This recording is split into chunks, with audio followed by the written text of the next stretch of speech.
ਜਗਮੋਹਨ ਸਿੰਘ ਪੱਟੀ advocate YouTube channel ਅੱਜ ਤੁਹਾਡੇ ਨਾਲ ਗੱਲ ਕਰਨ ਲੱਗਿਆ ਹੈ ਕਿ ਦੇਖੋ ਸਰਕਾਰ ਟੈਕਸਾਂ ਦਾ ਟੈਕਸ ਲਾ ਰਹੀ ਹੈ। 2 ਦਿਨ ਪਹਿਲੇ ਅਸੀਂ ਵੀਡੀਓ ਪਾਈ ਸੀਗੀ GST ਕਾਉਂਸਲ ਦੀ ਮੀਟਿੰਗ ਹੋ ਰਹੀ ਹੈ ਔਰ ਉਹਦੇ ਵਿੱਚ ਕਿਸ ਤਰ੍ਹਾਂ ਦਾ ਕੀ ਹਿਸਾਬ ਚੱਲ ਰਿਹਾ ਹੈ। ਸਾਡੀ ਜਿਹੜੀ ਫਾਈਨਾਂਸ ਮਿਨਿਸਟਰ ਨਿਰਮਲਾ ਸੀਤਾਰਮਨ ਹੈ ਉਹ ਬੜੀ ਖੁਸ਼ੀ ਨਾਲ ਕਹਿ ਰਹੀ ਹੈ ਕਿ ਇੰਨੇ % ਦਾ ਇਜ਼ਾਫਾ ਹੋ ਗਿਆ ਕਲੈਕਸ਼ਨ ਵਿੱਚ ਮਹੀਨੇ ਦਾ ਇੰਨੇ % ਦਾ ਇਜ਼ਾਫਾ ਹੋ ਗਿਆ। ਲੇਕਿਨ ਉਹਨੇ ਇਹ ਦੱਸਣ ਦਾ ਯਤਨ ਨਹੀਂ ਕੀਤਾ ਕਿ ਦੇਸ਼ ਦਾ ਕਿੰਨਾ ਪੈਸਾ ਕਿੰਨੇ ਅਰਬਪਤੀਆਂ ਦੇ ਰਾਹੀਂ ਵਿਦੇਸ਼ਾਂ ਨੂੰ ਚਲਾ ਗਿਆ, ਕਿੰਨੇ ਸਟੂਡੈਂਟਾਂ ਦੀ ਲੁੱਟ ਖਸੁੱਟ ਹੋ ਕੇ ਵਿਦੇਸ਼ਾਂ ਨੂੰ ਪੈਸਾ ਚਲਾ ਗਿਆ। ਵਿਦੇਸ਼ਾਂ ਵਿੱਚ ਉਡਾਰੀਆਂ ਲੱਗਣ ਲਈ ਕੁਝ ਵੀ ਹੋਣ ਨੂੰ ਤਿਆਰ ਹੈ।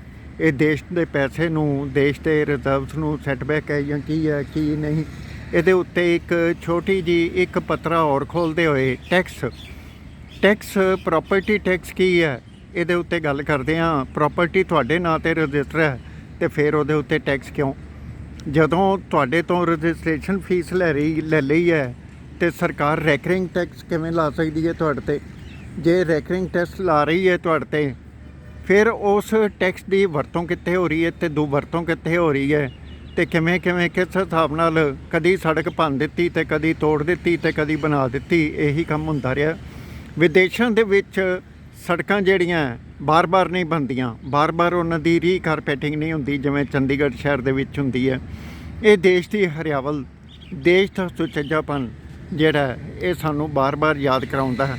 ਇਹ ਤੁਹਾਨੂੰ ਮੈਂ ਦਿਖਾ ਰਿਹਾ, ਇਹ ਤੁਹਾਨੂੰ ਮੈਂ ਕੋਸ਼ਿਸ਼ ਕਰ ਰਿਹਾ ਕਿ ਆਪਣੇ ਦੇਸ਼ ਦੀ ਹਰਿਆਵਲ ਨੂੰ ਕੁਛ ਅਨਪਲੈਨਡ ਲੋਕਾਂ ਦੇ ਹੱਥਾਂ ਵਿੱਚ ਨਾ ਜਾਣ ਦਿਓ ਔਰ ਆਪਣੇ ਦੇਸ਼ ਦੇ ਟੈਕਸ ਨੂੰ ਬਚਾਉਣ ਦੀ ਕੋਸ਼ਿਸ਼ ਕਰੋ। ਔਰ ਟੈਕਸ ਪੇਅਰਸ ਤੁਹਾਨੂੰ ਇਹ ਬੇਨਤੀ ਹੈ ਕਿ ਸਰਕਾਰ ਨੂੰ ਪੁੱਛਣ ਦਾ ਪੂਰਾ ਹੱਕ ਰੱਖੋ ਵੀ ਟੈਕਸ ਸਾਡਾ ਲੈ ਕੇ ਕਿੱਥੇ ਕਿਵੇਂ ਖਰਚ ਕੀਤਾ ਹੈ। ਇਸ ਜਿਹੜੀ ਗੱਲ ਦਾ ਇਸ ਦੀ ਪ੍ਰਵਾਨਗੀ ਜਿਹੜੀ ਹੈ ਟੈਕਸ ਪੇਅਰਸ ਨੇ ਦੇਣੀ ਹੈ ਜਾਂ ਸਰਕਾਰ ਨੇ ਦੇਣੀ ਹੈ। ਇਹ ਇੱਕ ਰੁਝਾਨ ਹੈ। ਇਹ ਰੁਝੇਵੇਂ ਨਾਲ ਗੱਲ ਤੋੜਦੇ ਅੱਗੇ ਚੱਲਦੇ ਹਾਂ। ਭੈਣ ਜੀ ਸਤਿ ਸ਼੍ਰੀ ਅਕਾਲ। ਸਤਿ ਸ਼੍ਰੀ ਅਕਾਲ ਜੀ। ਤੁਸੀਂ ਮੇਰੀ ਗੱਲਬਾਤ ਸੁਣੀ ਹੈ ਜੀ ਅਤੇ ਤੁਸੀਂ ਇਹਦੇ ਉੱਤੇ ਆਪਣਾ ਵਿਚਾਰ ਵਿਮਰਸ਼ ਦਿਓ। ਦੇਖੋ, ਆਪਾਂ ਪ੍ਰਾਪਰਟੀ ਖਰੀਦਦੇ ਹਾਂ। ਪ੍ਰਾਪਰਟੀ ਖਰੀਦਣ ਲੱਗੇ ਪਹਿਲੀ ਗੱਲ ਤੇ ਅਸੀਂ ਉਹਦੇ ਵਿੱਚ ਬਿਆਨਾ ਕਰਦੇ ਹਾਂ ਜੋ ਸਰਕਾਰ ਵੱਲੋਂ ਨਿਸ਼ਚਿਤ ਹੁੰਦੀ ਹੈ ਇੱਕ ਅਮਾਊਂਟ, ਉਹਦੇ ਵਿੱਚ ਸਰਕਾਰ ਜੋ ਉਹਨਾਂ ਦੇ ਹਿਸਾਬ ਨਾਲ ਸਹੀ ਹੁੰਦਾ ਉਹ ਅਮਾਊਂਟ ਫਿਕਸ ਕਰ ਦਿੰਦੇ ਨੇ ਵੀ ਇਸ ਏਰੀਆ ਦੀ ਇੰਨੇ ਰੁਪਏ ਗੱਜ ਦੇ ਹਿਸਾਬ ਨਾਲ ਤੁਹਾਡੀ ਰਜਿਸਟਰੀ ਹੋਏਗੀ। ਜਦੋਂ ਆਪਾਂ ਰਜਿਸਟਰੀ ਕਰਾਉਂਦੇ ਹਾਂ ਉਹਨੇ ਦੇ ਆਪਾਂ ਅਸਟਾਮ ਜਿਹੜੇ ਹੈਗੇ ਗੌਰਮੈਂਟ ਕੋਲੋਂ ਖਰੀਦਦੇ ਹਾਂ ਅਤੇ ਉਹਨੂੰ ਜਿਹੜਾ ਹੈਗਾ ਪ੍ਰਿੰਟ ਆਊਟ ਕਢਾ ਕੇ ਅਸੀਂ ਉਹਨਾਂ ਦੇ ਉੱਤੇ ਆਪਣੇ ਪਲਾਟ ਦੀ ਜਾਂ ਕਹਿ ਲਓ ਮਕਾਨ ਦੀ ਰਜਿਸਟਰੀ ਕਰਵਾ ਲੈਂਦੇ ਹਾਂ। ਉਸ ਤੋਂ ਬਾਅਦ ਜੇ ਦੇਖਿਆ ਜਾਵੇ ਜੇ ਪਲਾਟ ਹੈ ਤਾਂ ਉਹਦੇ 'ਤੇ ਅਸੀਂ ਸਾਰੇ ਟੈਕਸ ਪੇ ਕਰਕੇ ਰੇਤ, ਸੀਮੈਂਟ, ਲੇਬਰ ਨੂੰ ਦੇਣਾ, ਜੋ ਵੀ ਕੁਝ ਖਰਚੇ ਹੁੰਦੇ ਨੇ ਅਸੀਂ ਸਾਰੀਆਂ ਚੀਜ਼ਾਂ ਦੇ ਉੱਤੇ ਟੈਕਸ ਪੇ ਕਰਕੇ ਉਸ ਪਲਾਟ ਨੂੰ ਆਪਣਾ ਇੱਕ ਮਕਾਨ, ਅਤੇ ਮਕਾਨ ਤੋਂ ਫਿਰ ਉਹਦੇ ਵਿੱਚ ਜਦੋਂ ਰਹਿਣਾ ਸ਼ੁਰੂ ਕਰਦੇ ਹਾਂ ਤਾਂ ਇੱਕ ਘਰ ਬਣਾ ਲੈਂਦੇ ਹਾਂ। ਹਰ ਚੀਜ਼ 'ਤੇ ਟੈਕਸ ਦੇਣ ਤੋਂ ਬਾਅਦ ਸਾਨੂੰ ਇੱਕ ਰਿਲੀਫ ਮਿਲਣੀ ਚਾਹੀਦੀ ਹੁੰਦੀ ਹੈ। ਪਹਿਲੇ ਸੀਗੀ ਇਹ ਰਿਲੀਫ ਕਿ ਜੀ ਇਹ ਸਾਡਾ ਆਪਣਾ ਘਰ ਹੈ ਜਿਹਦੇ ਵਿੱਚ ਸਾਨੂੰ ਕੋਈ ਕਿਰਾਇਆ ਨਹੀਂ ਦੇਣਾ ਪਏਗਾ। ਪਰ ਅਸੀਂ ਕਿਸੇ ਪਰਸਨ ਨੂੰ ਕਿਰਾਇਆ ਨਾ ਦੇ ਕੇ ਅਸੀਂ ਸਰਕਾਰ ਨੂੰ ਉਹ ਕਿਰਾਇਆ ਦੇਣਾ ਸ਼ੁਰੂ ਕਰ ਦਿੱਤਾ। ਸਰਕਾਰ ਨੇ ਉਹਦੇ ਵਿੱਚ ਕਰ ਲਿਆ ਕਿ ਜੀ ਤੁਸੀਂ ਕਿੰਨਾ ਘਰ ਤੁਹਾਡਾ ਜਿਹੜਾ ਹੈਗਾ, ਕਿੰਨੀ ਜਗ੍ਹਾ ਤੁਸੀਂ ਆਕੂਪਾਈ ਕੀਤੀ ਹੋਈ ਹੈ, ਕਿੰਨੇ ਕਮਰੇ ਹੈਗੇ ਆ, ਉਸ ਹਿਸਾਬ ਨਾਲ ਤੁਹਾਡਾ ਇੰਨਾ ਟੈਕਸ ਬਣਦਾ ਅਤੇ ਤੁਸੀਂ ਹਰ ਸਾਲ ਜਿਹੜਾ ਹੈਗਾ ਇਹ ਟੈਕਸ ਸਾਨੂੰ ਦੇਣਾ ਹੈਗਾ, ਜਿਹਨੂੰ ਉਹਨਾਂ ਨੇ ਨਾਮ ਦਿੱਤਾ ਪ੍ਰੋਪਰਟੀ ਟੈਕਸ ਦਾ। ਜਦ ਪ੍ਰੋਪਰਟੀ ਮੇਰੀ ਹੈ, ਚੀਜ਼ ਮੇਰੀ ਹੈ, ਅਤੇ ਮੈਂ ਤੁਹਾਨੂੰ ਟੈਕਸ ਕਿਸ ਗੱਲ ਦਾ ਦੇਵਾਂ? ਤੁਸੀਂ ਮੇਰੇ ਤੋਂ ਵੈਸੇ ਹੀ ਬਹੁਤ ਸਾਰੇ ਟੈਕਸ ਲੈ ਰਹੇ ਹੈਗੇ ਹੋ। ਰੋਡ ਟੈਕਸ ਦੇ ਨਾਮ ਦੇ ਉੱਤੇ ਤੁਸੀਂ ਸਾਡੇ ਕੋਲੋਂ ਸਾਡੇ ਵਹੀਕਲਸ ਦੇ ਗੱਡੀਆਂ ਦਾ ਟੈਕਸ ਲੈਂਦੇ ਹੈਗੇ ਹੋ, ਸੜਕ 'ਤੇ ਚੱਲਣ ਦਾ ਟੈਕਸ ਲੈਂਦੇ ਹੋ। ਤੁਸੀਂ ਇੰਸ਼ੋਰੈਂਸ ਦੇ ਨਾਮ ਦੇ ਉੱਤੇ ਸਾਡੇ ਕੋਲੋਂ ਇੰਸ਼ੋਰੈਂਸ ਲੈਂਦੇ ਹੋ, ਕੰਪਲਸਰੀ ਹੈਗਾ। ਇਹਦੇ 'ਚ ਬੰਦੇ ਨੂੰ ਕੋਈ ਚੋਇਸ ਨਹੀਂ ਦਿੱਤੀ ਗਈ ਕਿ ਉਹਦੀ ਆਪਣੀ ਮਰਜ਼ੀ ਹੈ ਕਿ ਜੀ ਉਹਨੇ ਇੰਸ਼ੋਰੈਂਸ ਕਰਵਾਉਣਾ ਚਾਹੁੰਦਾ ਜਾਂ ਨਹੀਂ ਕਰਵਾਉਣਾ ਚਾਹੁੰਦਾ। ਉਹ ਵੀ ਸਾਡੇ 'ਤੇ ਕੰਪਲਸ਼ਨ ਹੈਗੀ ਹੈ ਕਿ ਜੀ ਅਸੀਂ ਇੰਸ਼ੋਰੈਂਸ ਕਰਵਾਉਣੀ ਹੀ ਕਰਵਾਉਣੀ ਹੈ।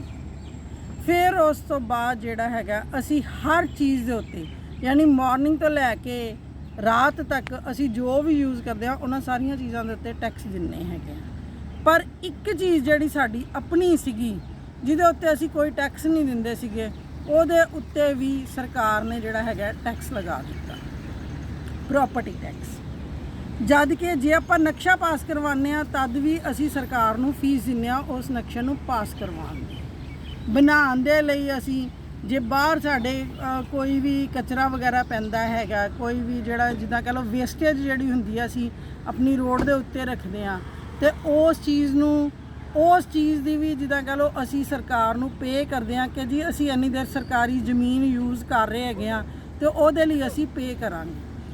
ਪਰ ਮੈਨੂੰ ਇਹ ਚੀਜ਼ ਕਦੀ ਸਮਝ ਨਹੀਂ ਆਉਂਦੀ ਕਿ ਅਸੀਂ ਆਪਣੀ ਚੀਜ਼ ਨੂੰ ਯੂਜ਼ ਕਰਨ ਲਈ ਵੀ ਸਰਕਾਰ ਨੂੰ ਟੈਕਸ ਦਿੰਦੇ ਪਏ ਹੈਗੇ ਆ। ਫਿਰ ਉਹਦੇ ਵਿੱਚ ਵੀ ਸਰਕਾਰ ਦੀ ਰਿਸਟ੍ਰਿਕਸ਼ਨ ਹੈਗੀ ਹੈ। ਦੇਖੋ ਅੱਜ ਦੇ ਟਾਈਮ 'ਚ ਕਿਤੇ ਵੀ ਚਲੇ ਜਾਓ 25-30 ਹਜ਼ਾਰ ਰੁਪਏ ਗੱਜ ਨੂੰ ਜਗ੍ਹਾ ਮਿਲਦੀ ਹੈ, ਉਹਦੇ ਵਿੱਚ ਵੀ ਸਰਕਾਰ ਸਾਡੇ ਤੇ ਰਿਸਟ੍ਰਿਕਸ਼ਨ ਲਗਾ ਦਿੰਦੀ ਹੈਗੀ ਹੈ ਕਿ ਇੰਨੀ ਜਗ੍ਹਾ ਤੁਹਾਨੂੰ ਅੱਗੇ ਛੱਡਣੀ ਪਏਗੀ, ਇੰਨੀ ਜਗ੍ਹਾ ਤੁਹਾਨੂੰ ਪਿੱਛੇ ਛੱਡਣੀ ਪਏਗੀ। ਉਹਦੇ ਵਿੱਚ ਕੀ ਹੈ ਕਿ ਉਹ ਉਹਨੇ 1000 ਰੁਪਇਆ ਜਾਂ ਉਹਨੇ ਲੱਖ ਰੁਪਇਆ, ਨਾਟ 1000 ਰੁਪਇਆ ਦੇਖਿਆ ਜਾਵੇ ਜੇ 8 ਫੁੱਟ ਜਗ੍ਹਾ ਅੱਗੇ ਛੱਡੀ ਜਾਂਦੀ ਹੈਗੀ ਹੈ ਤੇ 8 ਫੁੱਟ 10 ਫੁੱਟ ਜਗ੍ਹਾ ਪਿੱਛੇ ਛੱਡੀ ਜਾਂਦੀ ਹੈ, ਤੇ ਸਾਡੇ ਕੋਲ ਜਗ੍ਹਾ ਜਿਹੜੀ ਹੈਗੀ ਹੈ ਤੁਸੀਂ ਸੋਚ ਲਓ ਵੀ ਕਿੰਨੇ ਦੀ ਹੈ। ਜੇ 30,000 ਰੁਪਏ ਗੱਜ ਨੂੰ ਹੈਗੀ ਹੈ ਤੇ 30 ਫੁੱਟ ਦਾ ਫਰੰਟ ਹੈਗਾ ਤੇ ਸੋਚ ਲਓ ਕਿੰਨੀ ਜਗ੍ਹਾ ਜਿਹੜੀ ਹੈਗੀ ਹੈ ਸਾਨੂੰ ਅੱਗੇ ਛੱਡਣੀ ਪੈਂਦੀ ਹੈ, ਯਾਨੀ ਸਾਡਾ ਪੈਸਾ ਵੇਸਟ ਹੁੰਦਾ ਹੈ। ਚੰਗੀ ਗੱਲ ਹੈ, ਹਵਾ ਹਰਾ ਮਕਾਨ ਬਣਦਾ ਹੈਗਾ, ਇਹਦੇ 'ਚ ਕੋਈ ਸ਼ੱਕ ਨਹੀਂ ਹੈਗਾ। ਪਰ ਜੇ ਦੇਖਿਆ ਜਾਵੇ ਸਰਕਾਰ ਸੜਕਾਂ ਚੌੜੀਆਂ ਕਰੇ, ਸਾਡੇ ਘਰ ਆਪੇ ਹਵਾ ਹਾਰੇ ਹੋ ਜਾਣਗੇ। ਸਰਕਾਰ ਤੇ ਆਪਣੀਆਂ ਸੜਕਾਂ ਉਨੀਆਂ ਚੌੜੀਆਂ ਨਹੀਂ ਕਰ ਰਹੀ। ਤੁਸੀਂ ਕਈ ਜਗ੍ਹਾ ਦੇ ਉੱਤੇ ਦੇਖਿਆ ਹੋਣਾ 20 ਫੁੱਟੀ ਸੜਕ ਹੈਗੀ ਹੈ, 25 ਫੁੱਟੀ ਸੜਕ ਹੈ, 30-35 ਫੁੱਟ ਦੀ ਵੀ ਹੈਗੀ ਹੈ, ਨੋ ਡਾਊਟ। ਪਰ ਆਪਣੀ ਵਾਰੀ ਤੇ ਉਹ 20-25 ਫੁੱਟ ਦੀ ਸੜਕ ਨਾਲ ਵੀ ਕੰਮ ਚਲਾ ਲੈਂਦੇ ਨੇ। ਪਰ ਸਾਨੂੰ ਕਿਹਾ ਜਾਂਦਾ ਕਿ ਘਰ ਦੇ ਅੱਗੇ ਜਿਹੜੀ ਹੈਗੀ ਹੈ ਤੁਸੀਂ ਇੰਨੀ ਜਗ੍ਹਾ ਛੱਡਣੀ ਹੈਗੀ ਹੈ, ਸਾਨੂੰ ਤੁਸੀਂ ਸੜਕ ਦੇ ਉੱਤੇ ਮਲਬਾ ਰੱਖਣ ਦਾ ਟੈਕਸ ਦੇਣਾ, ਜਦ ਕਿ ਸਰਕਾਰ ਉਸ ਮਲਬੇ ਨੂੰ ਚੁਕਾਉਂਦੀ ਨਹੀਂ ਹੈ, ਉਹ ਅਸੀਂ ਚੁਕਾਉਂਦੇ ਹਾਂ। ਤੇ ਪ੍ਰਾਪਰਟੀ ਟੈਕਸ ਵੀ ਅਸੀਂ ਹਰ ਸਾਲ ਉਹਨਾਂ ਨੂੰ ਦਿੰਨੇ ਹੈਗੇ ਆ, ਜਦ ਕਿ ਕਦੀ ਕਿਸੇ ਨੇ ਇਹ ਸਵਾਲ ਨਹੀਂ ਚੱਕਿਆ ਹੈਗਾ ਕਿ ਜੀ ਜਿਹੜਾ ਇਹ ਪ੍ਰਾਪਰਟੀ ਟੈਕਸ ਸਾਡੇ ਤੋਂ ਲਿਆ ਜਾਂਦਾ ਹੈ ਇਹਦਾ ਕਿੱਥੇ ਤੇ ਕੀ ਯੂਜ਼ ਕੀਤਾ ਜਾਂਦਾ ਹੈ, ਕਿਸ ਜਗ੍ਹਾ ਦੇ ਉੱਤੇ ਸਾਡੀ ਫੇਵਰ ਦੇ ਵਿੱਚ ਇਹ ਟੈਕਸ ਯੂਜ਼ ਕੀਤਾ ਜਾਂਦਾ। ਜੇ ਰੋਡ ਟੈਕਸ ਲੈਂਦੇ ਆ ਮੰਨਦੇ ਆ ਅਸੀਂ ਕਿ ਜੀ ਸੜਕਾਂ ਬਣਾਉਣ ਦੇ ਲਈ, ਪਰ ਜੇ ਸੜਕਾਂ ਬਣਾਉਣ ਲਈ ਸਾਡੇ ਤੋਂ ਗੱਡੀਆਂ ਦੇ ਟੈਕਸ ਲਏ ਜਾਂਦੇ ਨੇ, ਰੋਡ ਟੈਕਸ ਪੇ ਕਰਵਾਏ ਜਾਂਦੇ ਨੇ, ਤੇ ਫਿਰ ਟੋਲ ਪਲਾਜ਼ਾ ਕਿਉਂ ਨੇ? ਤੇ ਜੇ ਟੋਲ ਪਲਾਜ਼ਾ ਪੁਲ ਬਣਾਉਣ ਲਈ ਨੇ ਤੇ ਕੀ ਗੱਲ ਪੁਲ ਦੀ ਅਮਾਊਂਟ ਜਿਹੜੀ ਹੈਗੀ ਸਾਰੀ ਜ਼ਿੰਦਗੀ ਖਤਮ ਹੀ ਨਹੀਂ ਹੁੰਦੀ। ਇਹ ਸਰਕਾਰੀ ਟੈਕਸ ਜਿਹੜੇ ਹੈਗੇ ਨੇ ਸਾਨੂੰ ਇਸ ਚੀਜ਼ ਦੇ ਲਈ ਆਵਾਜ਼ ਉਠਾਉਣੀ ਚਾਹੀਦੀ ਹੈਗੀ ਹੈ ਕਿ ਜੀ ਸਾਡੇ ਟੈਕਸ ਜਿਹੜੇ ਤੁਸੀਂ ਸਾਡੇ ਤੋਂ ਇੰਨਾ ਪੈਸਾ ਲੈ ਰਹੇ ਹੈਗੇ ਹੋ, ਸਾਨੂੰ ਉਸ ਚੀਜ਼ ਦੀ ਡਿਟੇਲ ਵੀ ਦਿਓ ਕਿ ਕਿੱਥੇ ਕਿਹੜੀ ਚੀਜ਼ ਕਿੰਨਾ ਪੈਸਾ ਯੂਜ਼ ਹੋ ਰਿਹਾ ਸਾਡਾ, ਤੇ ਵਾਕਈ ਹੀ ਉੱਥੇ ਉਨੀ ਅਮਾਊਂਟ ਯੂਜ਼ ਹੋ ਰਹੀ ਹੈ ਜਾਂ ਨਹੀਂ। ਇਸ ਚੀਜ਼ ਨੂੰ ਪਰਖਣ ਦਾ ਵੀ ਹੱਕ ਸਾਨੂੰ ਹੋਣਾ ਚਾਹੀਦਾ, ਕਿਉਂਕਿ ਅਸੀਂ ਜਿਹੜਾ ਹੈਗਾ ਡੈਮੋਕ੍ਰੇਸੀ ਦੇ ਵਿੱਚ ਅਸੀਂ ਜਿੱਦਾਂ ਕਹ ਲਓ ਅਸੀਂ ਕਹਿੰਦੇ ਹੈਗੇ ਆ ਕਿ ਸਾਡੀ ਸਰਕਾਰ ਆਮ ਜਨਤਾ ਰਾਹੀਂ ਚੁਣੀ ਗਈ ਸਰਕਾਰ ਹੁੰਦੀ ਹੈ, ਸਾਡੀ ਆਪਣੀ ਸਰਕਾਰ ਹੈ, ਲੋਕਤੰਤਰ ਹੈ। ਤੇ ਲੋਕਤੰਤਰ ਦੇ ਵਿੱਚ ਲੋਕਾਂ ਨੂੰ ਇਹਨਾਂ ਸਾਰੀਆਂ ਚੀਜ਼ਾਂ ਦਾ ਹੱਕ ਹੋਣਾ ਚਾਹੀਦਾ ਹੈ ਕਿ ਉਹ ਇਸ ਚੀਜ਼ ਦੇ ਉੱਤੇ ਸਵਾਲ ਖੜਾ ਕਰ ਸਕਣ ਕਿ ਜਿਹੜਾ ਟੈਕਸ ਅਸੀਂ ਪੇ ਕੀਤਾ ਹੈਗਾ ਉਹ ਟੈਕਸ ਸਾਡਾ ਕਿੱਥੇ ਯੂਜ਼ ਹੋਇਆ, ਕਿੰਨਾ ਯੂਜ਼ ਹੋਇਆ, ਤੇ ਕੀ ਪੂਰੀ ਤਰੀਕੇ ਯੂਜ਼ ਹੋਇਆ ਜਾਂ ਨਹੀਂ ਹੋਇਆ। ਜੀ ਇੱਕ ਛੋਟੀ ਜਿਹੀ ਵਿਚਾਰ ਹੋਰ, ਜੀ ਟੈਕਸਾਂ ਦਾ ਟੈਕਸ ਲੱਗਦੇ ਪਏ ਨੇ। ਜਦੋਂ ਤੁਸੀਂ ਸਟੇਟ ਬੈਂਕ ਆਫ ਇੰਡੀਆ ਤੋਂ ਜਾਂ ਕਿਸੇ ਬੈਂਕ ਤੋਂ ਲੋਨ ਲੈਂਦੇ ਹੋ ਤਾਂ ਤੁਸੀਂ ਲੋਨ ਦੇ ਵਿੱਚ ਵੀ ਤੁਹਾਨੂੰ ਪਤਾ GST ਲੱਗਦਾ। ਜੇ GST ਲੱਗਦਾ ਹੈ ਤਾਂ ਉਹ ਕਿਉਂ ਲੱਗਦਾ? ਮੇਰੇ ਕੋਲ ਇਸ ਚੀਜ਼ ਦਾ ਇੱਕ ਸਾਰਥਕ ਪ੍ਰੂਫ ਹੈ ਕਿ ਲੋਨ ਜਦੋਂ ਤੁਸੀਂ ਲੈਂਦੇ ਹੋ ਉਹਦੇ ਵਿੱਚ GST ਲੱਗਦਾ ਹੈ। ਪਹਿਲੀ ਗੱਲ ਤਾਂ ਇਹ ਹੈ, ਅਸੀਂ ਲੋਨ ਲੈ ਲਿਆ, ਲੋਨ ਲੈ ਕੇ ਸਰਕਾਰ ਨੂੰ ਅਸੀਂ ਵਿਆਜ ਦੇਣਾ ਔਰ ਉਹਨਾਂ ਦੀ ਮਰਜ਼ੀ ਮੁਤਾਬਕ ਦੇਣਾ ਵਿਆਜ, ਤੇ GST ਕਾਹਦਾ? ਤੇ ਫਿਰ ਚੀਜ਼ ਇਹ ਹੈ ਵੀ ਸਰਕਾਰ ਨੇ ਇਹ ਜਿਹੜੀ ਹੈ ਸਾਡੇ ਲਈ ਕੀ ਸਰਵਿਸ ਕੀਤੀ ਹੈ। ਜੇ ਉਹਦੇ ਵਿੱਚ ਕੋਈ ਡਿਫਾਲਟ ਆ ਗਈ ਹੈ GST ਦੇ ਵਿੱਚ, ਤਾਂ GST ਦੀ ਜਿਹੜੀ ਡਿਫਾਲਟ ਹੈ ਕਿਸੇ ਤਰ੍ਹਾਂ ਸਰਕਾਰ ਦੇ ਜਾਂ ਸਰਕਾਰ ਦੀਆਂ ਇੰਸਟਰੂਮੈਂਟੈਲਿਟੀਜ਼ ਵੱਲੋਂ ਆ ਗਈ ਹੈ ਜਾਂ ਅਫਸਰਾਂ ਵੱਲੋਂ ਆ ਗਈ ਹੈ, ਤੇ ਉਹਦੇ ਲਈ ਜਿਹੜੀ ਅਫੈਕਟਡ ਪਾਰਟੀ ਹੈ ਉਹਨੂੰ ਕੰਪਨਸੇਸ਼ਨ ਦਾ ਪ੍ਰਾਵਧਾਨ ਹੋਣਾ ਚਾਹੀਦਾ ਹੈ ਜਾਂ ਨਹੀਂ ਹੋਣਾ ਚਾਹੀਦਾ? ਇਹਦੇ ਬਾਰੇ ਦੇਖੋ ਬਿਲਕੁਲ ਹੋਣਾ ਚਾਹੀਦਾ ਹੈ। ਸਰਕਾਰ ਕੀ ਬੈਂਕ ਕੀ ਸਾਨੂੰ ਲੁੱਟਣ 'ਚ ਕੋਈ ਕਮੀ ਨਹੀਂ ਛੱਡਦੇ ਹੈਗੇ। ਰੀਸੈਂਟਲੀ ਦੀ ਮੈਂ ਆਪਣੀ ਗੱਲ ਦੱਸਦੀ ਹੈਗੀ ਹਾਂ, ਮੈਂ ਆਪਣਾ ਇੱਕ ਮੋਬਾਈਲ ਜਿਹੜਾ ਸੀਗਾ ਕਿਸ਼ਤਾਂ ਦੇ ਉੱਤੇ ਪਰਚੇਜ਼ ਕੀਤਾ, HDFC ਬੈਂਕ ਦੀਆਂ ਜਿਹੜੀਆਂ ਸੀਗੀਆਂ ਕਿਸ਼ਤਾਂ ਕਰਵਾਈਆਂ ਕਿਸ਼ਤਾਂ ਕਰਵਾਉਣ ਤੋਂ ਪਹਿਲੇ ਮੈਂ ਬੈਂਕ ਕੋਲ ਗਈ, ਮੈਂ ਉਹਨਾਂ ਨੂੰ ਪੁੱਛਿਆ ਕਿ ਜੀ ਮੈਂ ਇਹ ਚੀਜ਼ ਪਰਚੇਜ਼ ਕਰਨੀ ਹੈ, ਇਹਦੀਆਂ ਮੈਂ ਕਿਸ਼ਤਾਂ ਕਰਵਾਉਣੀਆਂ ਤੇ ਮੈਨੂੰ ਇਹ ਦੱਸੋ ਕਿ ਇਹਦੇ ਉੱਤੇ ਮੈਨੂੰ ਕੀ ਇੰਟਰਸਟ ਪਏਗਾ, ਕੀ ਸਿਸਟਮ ਹੋਏਗਾ, ਕਿਸ ਤਰ੍ਹਾਂ ਮੈਂ ਇਸ ਚੀਜ਼ ਨੂੰ ਕਰ ਸਕਦੀ ਹਾਂ। ਤੇ ਉਹਨਾਂ ਨੇ ਕਿਹਾ ਕਿ ਜੀ ਜੇ ਤੁਸੀਂ ਦੁਕਾਨਦਾਰ ਦੇ ਕੋਲੋਂ ਕਿਸ਼ਤਾਂ ਬਣਵਾਉਂਦੇ ਹੈਗੇ ਹੋ ਤਾਂ ਜਿੰਨੀ ਕਿਸ਼ਤ ਉਹ ਤੁਹਾਨੂੰ ਬਣਾ ਦੇਗਾ, ਪੂਰੀ ਅਮਾਉਂਟ ਦੀ ਉਹ ਤੁਹਾਨੂੰ ਕਿਸ਼ਤ ਬਣਾ ਕੇ ਦੇਗਾ, ਬੈਂਕ ਨੇ ਸਿਰਫ ਉਹ ਕਿਸ਼ਤ ਲੈਣੀ ਹੈਗੀ ਆ, ਉਹਦੇ ਉੱਤੇ ਬੈਂਕ ਵੱਲੋਂ ਕਿਸੇ ਕਿਸਮ ਦੇ ਕੋਈ ਚਾਰजेस ਨਹੀਂ ਪੈਣਗੇ। ਮੈਂ ਸ਼ਾਪਕੀਪਰ ਕੋਲ ਗਈ, ਉਹਨੂੰ ਮੈਂ ਗੱਲ ਕੀਤੀ, ਉਹਨੇ ਮੇਰੀਆਂ ਕਿਸ਼ਤਾਂ ਬਣਾ ਦਿੱਤੀਆਂ, ਬਿਲਕੁਲ ਸਹੀ ਅਮਾਉਂਟ ਦੀਆਂ ਕਿਸ਼ਤਾਂ ਬਣਾ ਕੇ ਦਿੱਤੀਆਂ। ਪਰ ਜਦੋਂ ਮੈਂ ਕਿਸ਼ਤ ਪੇ ਕੀਤੀ ਤੇ ਮੈਨੂੰ ਪਤਾ ਲੱਗਾ ਕਿ ਉਹਦੇ ਵਿੱਚ 50 ਰੁਪੀਸ ਮੈਨੂੰ ਐਕਸਟਰਾ ਚਾਰजेस ਪਏ। ਦੇਖਿਆ ਜਾਵੇ ਕੀ ਹੈ ਕਿ ਆਮ ਬੰਦੇ ਦੀ ਸੋਚ ਹੁੰਦੀ ਹੈ 20-50 ਰੁਪਏ ਨੂੰ ਤਾਂ ਕੋਈ ਬੌਦਰ ਹੀ ਨਹੀਂ ਕਰਦਾ, ਪਰ ਮੈਂ ਇਸ ਚੀਜ਼ ਨੂੰ ਬੌਦਰ ਕੀਤਾ। ਮੈਂ ਬੈਂਕ ਕੋਲ ਗਈ, ਮੈਂ ਕਿਹਾ ਜੀ ਇਹ 50 ਰੁਪਏ ਤੁਸੀਂ ਮੇਰੇ ਤੋਂ ਫालतू ਕੱਟੇ ਨੇ, ਕਿਸ ਗੱਲ ਦੇ ਕੱਟੇ ਗਏ? ਕਹਿੰਦੇ ਜੀ ਇਹ GST ਹੈ। ਮੈਂ ਕਿਹਾ ਮੈਂ ਜਿਸ ਦੁਕਾਨਦਾਰ ਦੇ ਕੋਲੋਂ ਮੋਬਾਈਲ ਪਰਚੇਜ਼ ਕੀਤਾ ਮੈਂ ਆਲਰੇਡੀ ਉਹਨੂੰ GST ਪੇ ਕੀਤਾ, ਤੇ ਬੈਂਕ ਕਿਸ ਗੱਲ ਦਾ GST ਲੈ ਰਿਹਾ ਮੇਰੇ ਕੋਲੋਂ? ਮੈਂ ਬੈਂਕ ਤੋਂ ਤਾਂ ਕੁਝ ਵੀ ਪਰਚੇਜ਼ ਨਹੀਂ ਕੀਤਾ। ਕਹਿੰਦੇ ਨਹੀਂ ਜੀ ਇਹ ਮੋਦੀ ਜੀ ਨੇ ਰੂਲ ਬਣਾ ਦਿੱਤਾ ਹੈਗਾ ਕਿ ਜਿਹੜਾ ਬੈਂਕ ਹੈਗਾ, ਜੋ ਕਿਸ਼ਤਾਂ ਤੁਸੀਂ ਕਰਦੇ ਹੈਗੇ ਹੋ, ਕੋਈ ਵੀ ਪਰਚੇਜ਼ਿੰਗ ਤੁਸੀਂ ਕਰਦੇ ਹੈਗੇ ਹੋ, ਕੋਈ ਵੀ ਕ੍ਰੈਡਿਟ ਕਾਰਡ ਦੇ ਉੱਤੇ ਤੁਸੀਂ ਕੁਝ ਵੀ ਲੈਂਦੇ ਹੈਗੇ ਹੋ, ਤੇ ਤੁਹਾਨੂੰ ਜਿਹੜਾ ਹੈਗਾ ਇਹਦੇ ਉੱਤੇ GST ਬੈਂਕ ਵੱਲੋਂ ਬੈਂਕ ਲਏਗਾ, ਇਹ ਪੈਸੇ ਤੁਹਾਡੇ ਕੋਲੋਂ ਬੈਂਕ ਲਏਗਾ। ਯਾਨੀ ਜੇ ਮੈਂ 6 ਕਿਸ਼ਤਾਂ ਬਣਾਈਆਂ ਤੇ ਮੇਰੇ ਤੋਂ 300 ਰੁਪਏ ਉਹਨਾਂ ਨੇ ਐਕਸਟਰਾ ਚਾਰਜ ਕਰ ਲਿਆ। ਆਮ ਬੰਦਾ 200-300 ਨੂੰ ਬੌਦਰ ਨਹੀਂ ਕਰਦਾ, ਪਰ ਇਸ ਚੀਜ਼ ਨੂੰ ਸਾਨੂੰ ਕਰਨਾ ਚਾਹੀਦਾ ਕਿਉਂਕਿ ਸਰਕਾਰ ਕਿਤੇ ਵੀ ਸਾਡੇ ਕੋਲੋਂ ਟੈਕਸ ਲੈ ਕੇ ਸਾਨੂੰ ਕੋਈ ਬੁਢਾਪਾ ਪੈਨਸ਼ਨ ਜੇ ਦਿੰਦੀ ਵੀ ਹੈਗੀ ਹੈ ਤਾਂ ਤੁਸੀਂ ਸੋਚੋ 700 ਰੁਪਏ ਦਿੰਦੀ ਸੀ ਪਹਿਲੇ। 700 ਰੁਪਏ ਨਾਲ ਇੱਕ ਬੰਦੇ ਦਾ ਦੁੱਧ ਦਾ ਖਰਚਾ ਵੀ ਪੂਰਾ ਨਹੀਂ ਹੁੰਦਾ। ਹੁਣ ਵਧਾ ਕੇ ਜੇ ਕਰ ਦਿੱਤੀ ਹੈ ਤਾਂ 1500 ਰੁਪਇਆ। ਤੇ ਜਦੋਂ ਸਾਡੇ ਤੋਂ ਟੈਕਸ ਲੈਣੇ ਹੁੰਦੇ ਆ ਤੇ ਮੈਨੂੰ ਨਹੀਂ ਲੱਗਦਾ ਵੀ ਕਿਤੇ ਵੀ 1000-1500 ਕੋਈ ਟੈਕਸ ਲਿਆ ਜਾਂਦਾ ਹੈ। GST ਦੇ ਨਾਮ ਦੇ ਉੱਤੇ ਜਿਹੜਾ ਹੈਗਾ 28% ਸਾਡੇ ਤੋਂ ਲਿਆ ਜਾਂਦਾ ਹੈ, ਤੇ 28% ਬਹੁਤ ਜ਼ਿਆਦਾ ਵੱਡੀ ਅਮਾਉਂਟ ਹੁੰਦੀ। ਅਸੀਂ ਕੋਈ ਵੀ ਚੀਜ਼ ਜੇ 100 ਰੁਪਏ ਦੀ ਖਰੀਦੀਏ ਨਾ ਤੇ ਉਹਦੇ ਉੱਤੇ 28 ਰੁਪਏ ਅਸੀਂ GST ਦਿੰਦੇ ਹਾਂ। ਸੋ ਇਹ ਚੀਜ਼ਾਂ ਜਿਹੜੀਆਂ ਹੈਗੀਆਂ ਨੇ ਸਾਨੂੰ ਸਰਕਾਰ ਕੋਲੋਂ ਸਵਾਲ ਪੁੱਛਣੇ ਚਾਹੀਦੇ ਆ, ਬਲਕਿ ਸਾਰਿਆਂ ਨੂੰ ਮਿਲ ਕੇ ਇਸ ਚੀਜ਼ ਦੀ ਆਵਾਜ਼ ਉਠਾਉਣੀ ਚਾਹੀਦੀ ਹੈ ਕਿ ਜਿਹੜੇ ਟੈਕਸ ਸਾਡੇ ਤੋਂ ਲਏ ਜਾਂਦੇ ਨੇ ਉਹ ਕਿੱਥੇ ਯੂਜ਼ ਹੁੰਦੇ ਨੇ, ਕਿੱਦਾਂ ਯੂਜ਼ ਹੁੰਦੇ ਨੇ, ਤੇ ਸਾਨੂੰ ਉਸ ਚੀਜ਼ ਦੀ ਜਿਹੜੀ ਹੈਗੀ ਹੈ ਪੂਰੀ ਐਕਸਪਲੇਨੇਸ਼ਨ ਦੇਣੀ ਚਾਹੀਦੀ ਹੈ ਇਹਨਾਂ ਨੂੰ ਜੀ। GST means goods service tax, ਤੇ ਇਸ ਨੂੰ ਗੁੰਡਾ ਟੈਕਸ ਵੀ ਕਿਹਾ ਜਾਂਦਾ ਹੈ।